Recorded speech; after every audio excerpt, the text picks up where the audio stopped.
Hello, ladies and gentlemen. Welcome to episode 10 of the Unhinged podcast.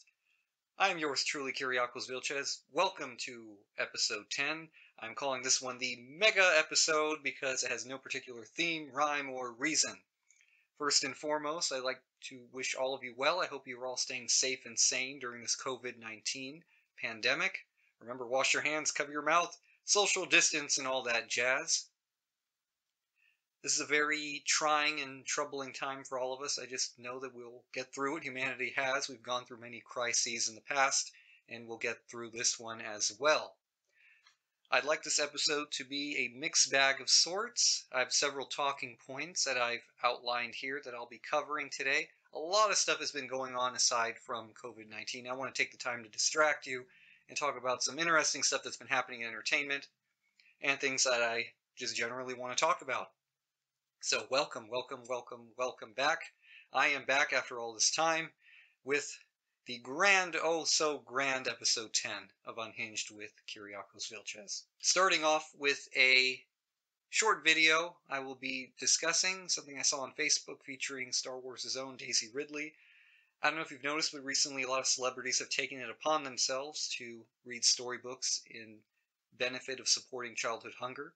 One particular video I saw today featured Daisy Ridley, and she was reading Star Wars' BB-8 on the Run, an illustrated book. Let me just take the time here to look up the information. Off the top of my head, I don't remember. It's a nice little story for kids. It's called BB-8 on the Run, written by Drew Daywalt, illustrated by Matt Myers. Nice little story. Takes place in Star Wars: The Force Awakens. It was nice to see that she's participating in that, especially since it's for a good cause. And I don't know if she specified that's what she was doing it for, but I'm pretty sure it falls into that line of trying to create awareness for children's education at home and whatnot. So that was really nice. That kind of parlays into another Star Wars related discussion I'm about to have with you, Qui-Gon Jinn, and why he died in Star Wars Episode 1. Now, a while back, I was discussing with a friend of mine, due to Star Wars: The Rise of Skywalker, how Qui-Gon Jinn was not force-healed by Obi-Wan after Darth Maul stabbed him, and he died. I still don't get it. I don't know why they never will really address it. I don't think they will, unless it's something buried within Star Wars canon that they'll address later on, but it always irked me that Qui-Gon Jinn, he was probably one of the coolest Jedi to come out of that era. If it wasn't for Qui-Gon, we probably wouldn't have Anakin being trained. We probably wouldn't have Darth Vader, because I was actually debating this with someone a little while back also, that if it wasn't for Qui-Gon, there would be no Darth Vader, because he was the one that wanted to take a chance on Anakin to begin with. Obi-Wan was kind of, okay, I'm your apprentice already, and the council says he's too old and whatnot, but hey, just to go back to my original point, why wasn't Qui-Gon either able to force heal himself? Why wasn't Obi-Wan? I mean, depending on his training level. Now, in debating this with my friend, I said that because Rey, a spoiler alert if you haven't seen it, Rey is actually of Palpatine lineage, that she had greater force ability. That's why she was able to heal Ben Solo, aka Kylo Ren, at the end of The Rise of Skywalker. Now, Obi-Wan, at the end of Episode 1, The Phantom Menace, he doesn't have that lineage. He doesn't have that ability. That's why he couldn't do it. That was my defense of the current Star Wars direction. But deep down, I know that it's flawed writing, and I know that unless they address it later on, maybe in a novelization, maybe something surrounding Qui-Gon, but we'll see. Essentially, what I'd like to see regarding Qui-Gon Jinn is maybe a spin-off that takes place during his younger years, either from the time he trained to become a Jedi to the time he took Obi-Wan as an apprentice. There was a novelization that I read years ago, and it was called Jedi Padawan. I don't know if that's the correct title, but it featured Qui-Gon Jinn and Obi-Wan Kenobi when Obi-Wan fell under his tutelage as his apprentice. And maybe down the road they'll explore that in a video game or in another comic book, another novelization. Who knows? But yeah, just thinking about the theater, because I was watching clips from Star Wars Episode 1, The Phantom Menace, and I always thought to myself, why couldn't he just save Qui-Gon? But then it was like, canon, Disney, Lucas, everything's just all mixed up. It's Star Wars, gotta love it. Even if you don't like everything they're doing, I still do. So, speaking, one more thing about Star Wars, just want to disclose, I like the sequel trilogy. I know maybe I'm, first of all, the original trilogy for me is the coup de grace of Star Wars, but you know, with what they could do for people in the sequel trilogy, I get it. I like Rey. I love Kylo Ren. I love the whole, you know, I love Palpatine coming back. It's Star Wars. What are you going to do? My next point of contention. What will I talk about next? If you've guessed by the change in my voice. If you've changed in the... Notice my demeanor turning a little chippy, Bats. Well, the one and only Clown Prince of Crime, the Joker. The Joker. Why am I bringing him up? Not only is he now a featured character in my new channel art, but the Ace of Knaves, the Clown Prince of Crime. Not talking about the film Joker starring Joaquin Phoenix, but the direction. Where will they take the Joker in the new Warner Brothers revamped cinematic universe? There are rumors that with this new Batman film, coming out from within the creative genius of Matt Reeves, crossing our fingers collectively, that the Joker could be rumored to be played by none other than Johnny Depp. If that's true, will he take more of a Jared Leto approach, more of a Joaquin Phoenix approach? What do you guys think? That's all I'm throwing out there. I hope that they kind of stay true more to what Joaquin Phoenix did in Joker, with a lot of the comic book inspiration. For me, the essential Joker is always going to be Joker from Batman the Animated Series as portrayed by Mark Hamill. Next on the list, let's cue some transitional music here. Let's put some of that stuff in there. Let's see.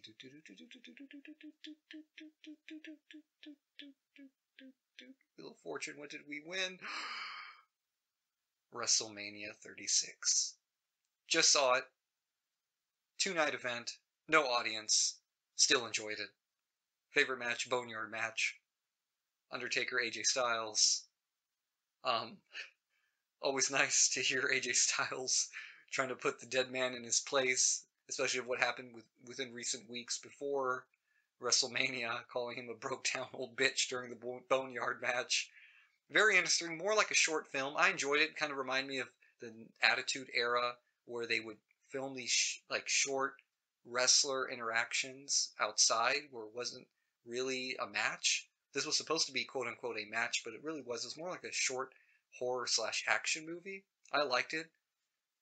This persona was more like American Badass meets Mark Calloway with The Undertaker's legacy as a backdrop. So, good match. Enjoyed Bray Wyatt pulling John Cena into the psychological realm of competition with the Firefly Funhouse match. I loved Edge versus Randy Orton, the Last Man Standing match. Probably my favorite, one of my favorite matches by far for this year anyway. Seth Rollins versus Kevin Owens, the Monday Night Messiah versus KO. Great match.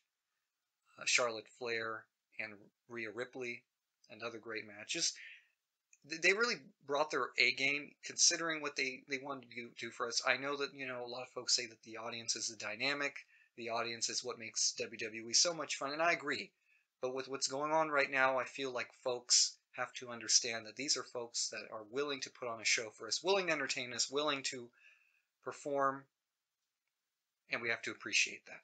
So, that's all I gotta say. WrestleMania 36, definitely unique, definitely one of the strangest WrestleManias, atmospherically speaking, but I liked it. You hear the train in the background. I know the mic is probably picking up the train in the background. It's okay. Next point. What are we talking about? Quick plug, quick shout out.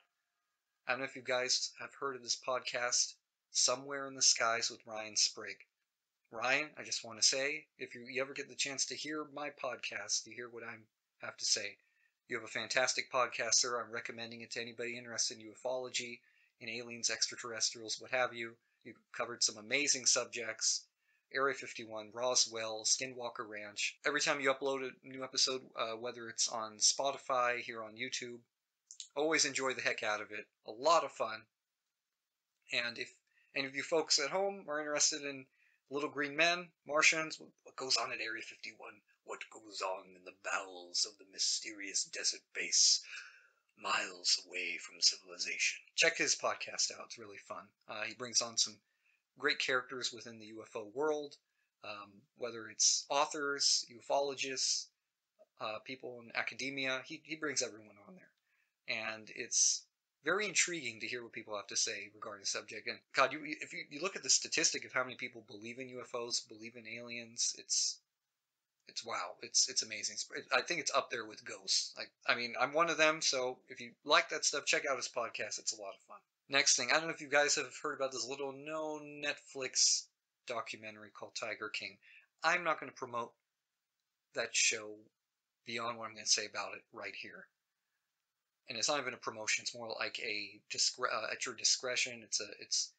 I'm trying to be informative regarding Tiger King. Do not watch this documentary if you can help it, guys. Really, Joe Exotic, now currently serving time for something he did, is nothing but a flamboyant, egotistical animal abuser. Entire premise of his organization, the for-profit roadside zoo atmosphere.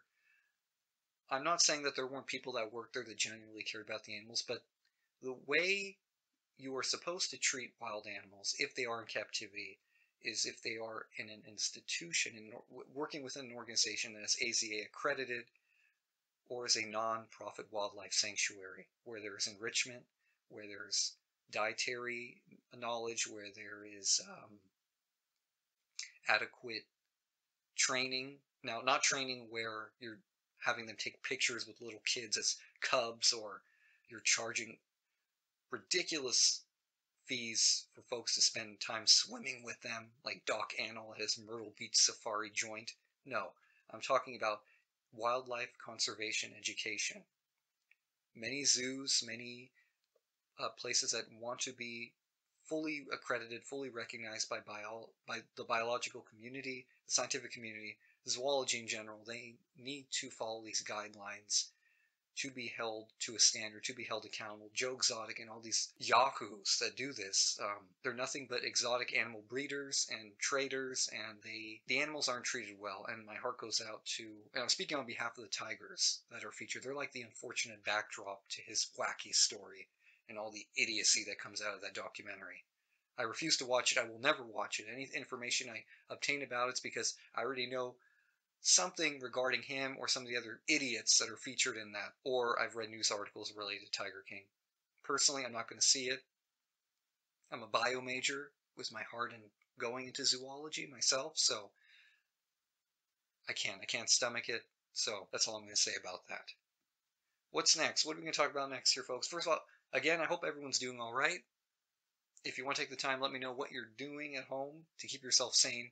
Reading, writing, video games, exercising, making papier-mâché models of the Death Star. I don't know. Doing anything. Just let me know in the comment section below. Am I having another stroke moment? I feel like every time I upload one of these, it sounds like I stop, I stutter, and then I don't know what to say afterwards, and I stumble over my words.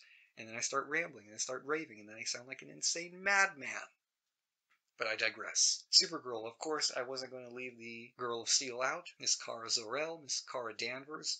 Supergirl currently on hold, their production, due to, of course, the worldwide pandemic. Season 5 might be wrapped up a little early because of one of two things.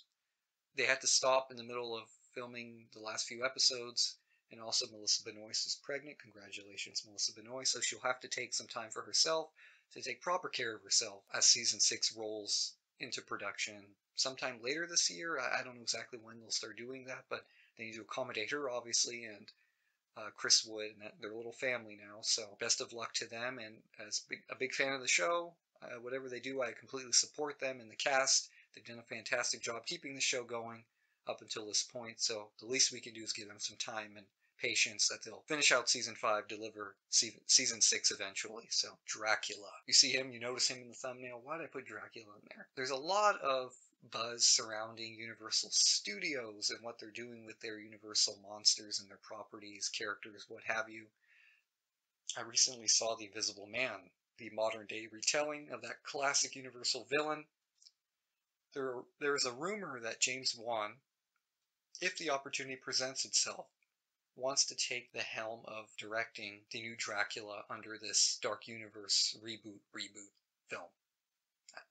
In a later video, I really want to cover the origins of the Dark Universe, how they predate the 2017 Mummy, and really started with The Wolfman in 2010. Underrated classic in my opinion, starring Anthony Hopkins, Benicio del Toro. Total gothic horror film. It went through quite a few phases of transformation up until the point where it became the quote-unquote dark universe, where they really want to emulate that Marvel formula of an interconnected universe of characters. I hope that the new direction following The Invisible Man will steer it into clearer waters, but we'll have to see. I'm very confident that James Wan will do a great job with Dracula. Lee Whannell, his cohort on Saw, was the guy responsible for The Invisible Man, so if James Wan takes over Dracula, you know that he'll really do the material some justice. I have a lot of faith in James Wan as a director and as a guy who really knows his horror, so Dracula's a big name, he's a big character, and if you want to do him justice, you really got to dig deep into his novel history, into the mythos around Dracula, the character that he's based on, real life guy, Vlad Tepes Dracula the Third, Vlad the Impaler, to the layman in all of us. I'm having high hopes for it, so we'll see what happens. Bigfoot. Now he's also a key featured character in new channel art. I'm so proud of that, even though they're just PNG images, like plastered onto a blue backdrop. But I like it because it's a few of my favorite characters and kind of represents what this channel's all about. It's all about entertainment. It's all about, movies, film, history, anything. Anything that comes to mind. It's like madness rolled up to a fun little media ball. Bigfoot. I have to take the time to talk about the worst Bigfoot. Worst, by far, the worst Bigfoot film I've ever seen in my entire life. It's called American Bigfoot. Let me just take the time to look it up. Starring Zach Galligan. Yes, if you know the name, it is because Mr. Zach Galligan was the gentleman in Gremlins, a Christmas and or horror classic. Mr. Zach Galligan is playing a cop or detective or sheriff, depending on what the heck he's actually dressed as in this film, in a town where a Bigfoot is attacking people. Now, it's a Bigfoot family, mind you. Well, actually, it's the father. Okay. All I have to say is this is supposed to be one of those B movies, and it's actually like a D- movie. It's that bad. You know how Nicolas Cage makes movies which are bad, but they're entertaining because he's just so good at being eccentric and wild and just entertaining overall? This movie is not that. It is not a so bad it's good movie. It is just a bad movie that you want to watch for the train wreck that it is. Interestingly enough, the concept behind the movie is good, but everything else is bad. The acting, costume design, the music, the transitions, everything. It's the first scene. You watch the first scene of the movie, and you realize just how bad it is when Bigfoot looks like his face is made out of clay, and he's running away from someone's window like he was trying to low-key go in there and steal their stereo and then go sell it to a pawn shop. That's how bad it is. I recommend it just so you can experience the pain that I felt when I saw it. And I don't lambast movies off. Even when the critical consensus is like, this is a bad movie, there's very little like about it, I might like it. I'm usually my own best critic, and I'm pretty easy on movies. This one I cannot be. Where, American Bigfoot just is plain bad. But watch it for the train wreck that it is. And it's terrible because I like Bigfoot and I like that cryptozoological theme of these hidden legendary monsters, and Bigfoot's he's a household name. I'm here in California. Up north, that's where they allegedly shot him on film. Well, as they say, they think it was a female Bigfoot anyway, based off the musculature and the other anatomical details of that Patterson-Gimlin film that was taken in 1967. I like Bigfoot, so it was a letdown to see his good name run through the mud thanks to this stupid movie. But definitely watch it just for the train wreck that it is, okay? I don't know if you've noticed on my channel, I've uploaded a teaser trailer for a Saw fan film called He Helped Me. I haven't really talked about this on my channel at all, actually. I've been hard at work with other people across the world remotely for the past 3 or 4 months developing this very unique documentary-style fan film, involving the Saw franchise. Now, my positions currently on the film are I'm a writer, an associate producer, and the casting director. This film is very unique in the way that it tells stories in the documentary fashion, where Jigsaw survivors, anyone who's dealt with John Kramer and his traps and have survived his traps, will show either their appreciation or their hatred for the man himself in this film. It was a very unique idea when it was pitched to me months back, and I thought to myself, why hasn't any Saw movie in over 15 years of cinematic history explored this idea where they have this offshoot, or they focus on the Jigsaw survivors as trauma victims, and they really talk about their experiences, because it's no walk in the park to be tested by John Kramer. And I feel like while the films explore this, they don't really go into detail. The only film that I saw really kind of showcase it a bit for the sake of highlighting their main protagonist, Bobby, was Saw the Final Chapter, the 7th Saw film, where there was this support group and they were telling their stories. And even Hoffman approached one of them in the hospital, and she was kind of showing him her amputated arm and saying, what the hell does this teach me? And little does she know he's the guy responsible for that. But that's what our movie's going to do. And we reached out to talent across the globe. Our team is based in everywhere from here in the United States. Most of us are here in the United States. Greece, the Philippines, Australia. There are folks from all over the world, all Saw fans, wanting to make a Saw fan film that'll do the franchise some justice. It's like a love letter, essentially, to Saw, and that's what we hope to have folks enjoy when it's finally released. It'll be sometime this year. I don't want to give you a specific time frame because right now some certain things have been put on hold with everything that's going on globally, so stay tuned for that. Very exciting project that I've been working on with other people, and when it comes to fruition, totally, I'll be more than happy to share everything with you. Probably talk about it much more around that time, and I just suggest keeping an eye out for any promotional content I put out related to it. Now, as this is the mega episode, the long-awaited episode 10 of Unhinged with Kiriakos Vilchez, my oh-so-special podcast series that I only seem to upload every once in a while, I do want to take the time to thank each and every one of you that have continued to be subscribers to my channel and to have viewed and or listened to my content. I appreciate wholeheartedly that you take the time to be my audience whenever the opportunity presents itself. It means a lot to me, and I know that with time and patience I'll be able to reach out to many more people across this fantastic planet of ours, thanks to the good old internet, and continue to entertain you, inform you, make you laugh, make you cry, make you wish you never clicked on the video. No, I'm just kidding. But yeah, I feel like that may be a good place to end this.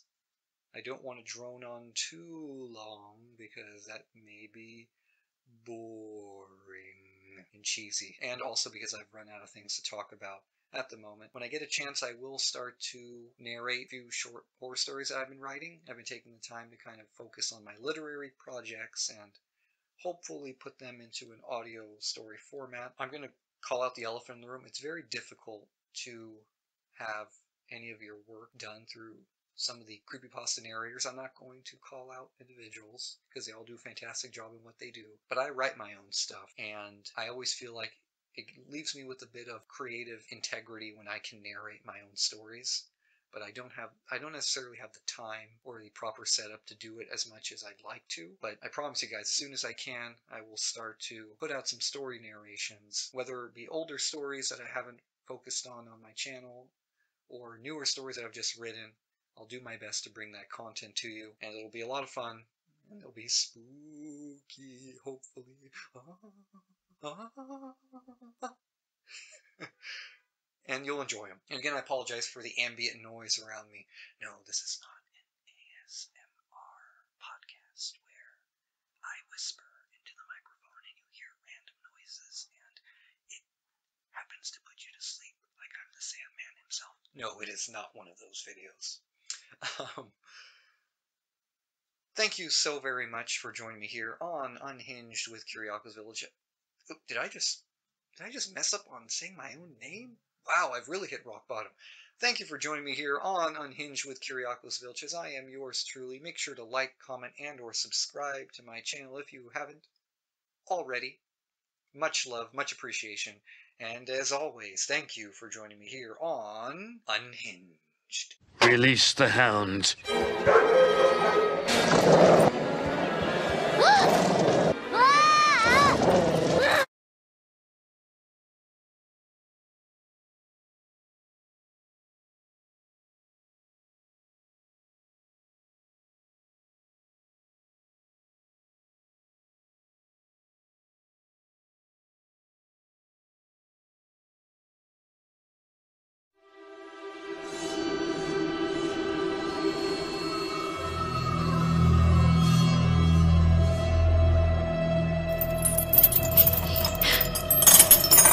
Oh.